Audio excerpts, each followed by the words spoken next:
Thanks for being here. Before I get into this, punch on that like button as it shows your support and appreciation for the various content featured here. Thank and I appreciate you. This channel is based on logic, common sense, doing the work, and not on continued stupidity. Most people are good-natured, and like gravity terrain, there are those that specializes in no good and plenty of harm who gravitate towards good-natured people. Good-natured folk are seen as easy targets. Not all are that, but I happen to be in that group of people whom are natured and good and will not tolerate anyone who seeks to take advantage of good-natured people. That being said, I was not always cognizant of the leeches in society.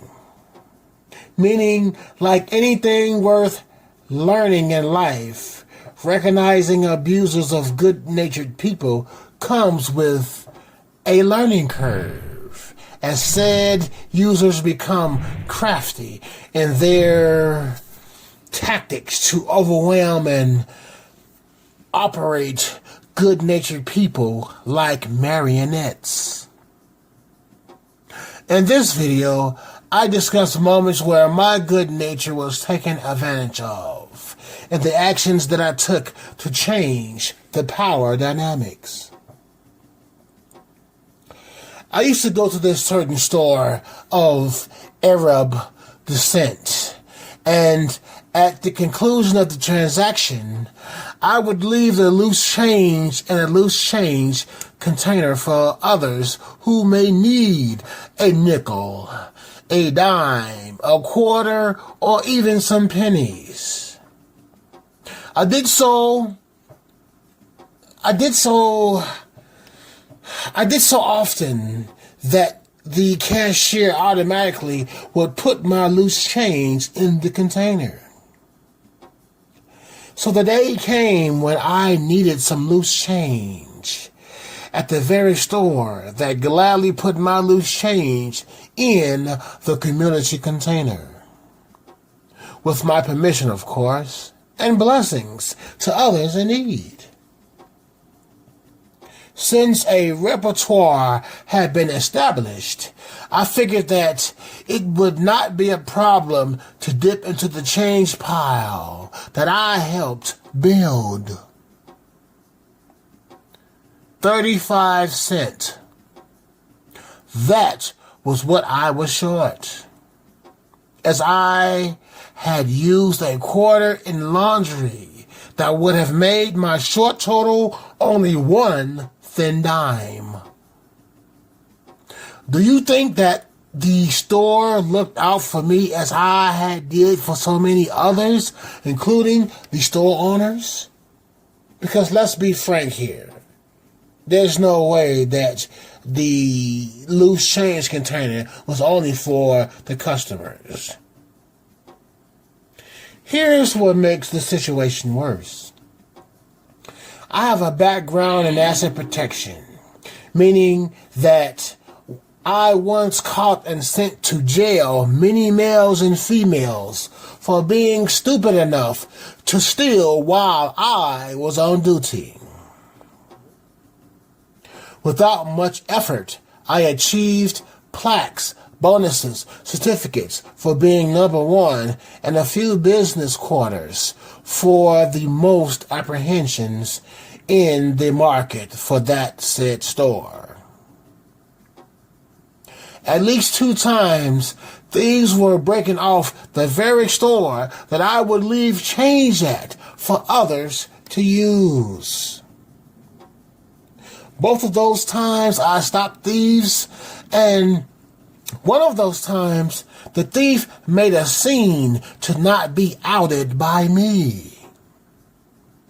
The store owner did the usual thanking, and that was cool and all.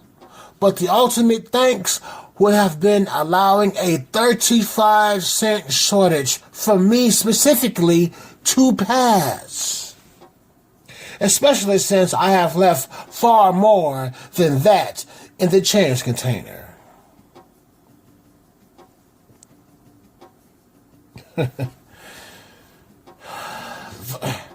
When things do not need to be said, let me rephrase that. Things do not need to be said when they are understood. Me leaving change for others in the interest of helping another should have granted me a credit, if you will. Do you think that the store owner or operator shared that mindset? Well, if they did, I would not be doing this video. Granted, maybe when I left the change, there were different persons attending the till, but as a result of my constant, what's the word I'm looking for? Of my constant patronage of said business, it would have granted me a pass. Now, the incidents that I'm referring to occurred in 2016. Why talk about this now in 2021, Rasta? Well, I recently witnessed another going through the very same thing, as he screamed at the clerk, saying, I have left change here before. Why can't you let me go? Instantly, I went back to my experience, which was similar. Yes, even though I volunteered to leave change for others when they were short, no, it did not guarantee that when and if I was in need at this particular store, that the store would be obliged to assist me. Following that premise of take a penny, leave a penny, says different. In any case, in my case, it is rare when I am in need, but when I am, it would be helpful that those whom I've helped does the same for me, as opposed to taking advantage of good-natured people. The thing about being good-natured people is that we must protect ourselves from all whom seek to keep us in bondage with nonsense and not being cognizant of the code. This includes those of us that do not see the bigger picture. And that's the reality.